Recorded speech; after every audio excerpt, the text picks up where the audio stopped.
Any information on the use of AI with LMS? So I'm not sure whether this means A for adriamycin and ifosfamide, or whether this means AI such as an aromatase inhibitor. So I'll answer both. Certainly there have been studies looking at adriamycin and ifosfamide with leiomyosarcoma with benefit. There was another study that the EORTC published looking at data from studies they had done, which suggested maybe ifosfamide was not as effective in leiomyosarcoma. That was not what we call a prospective study. That's a study where patients were enrolled and a question was asked looking forward. That was looking at data going backwards. And so it's possible there may be some bias entered in those studies or who participated in those studies. But I think that doxorubicin or adriamycin with ifosfamide is a reasonable regimen for patients with leiomyosarcoma.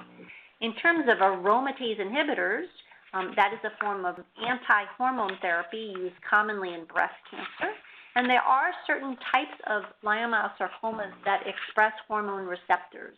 And there are not great studies that have asked this question in a very large way, as say a phase 3 study, but it is certainly something that may be a reasonable option. Somebody's been on some chemotherapy for a while and switching to an aromatase inhibitor to help control their disease or potentially control the disease might be something to allow them to have fewer side effects.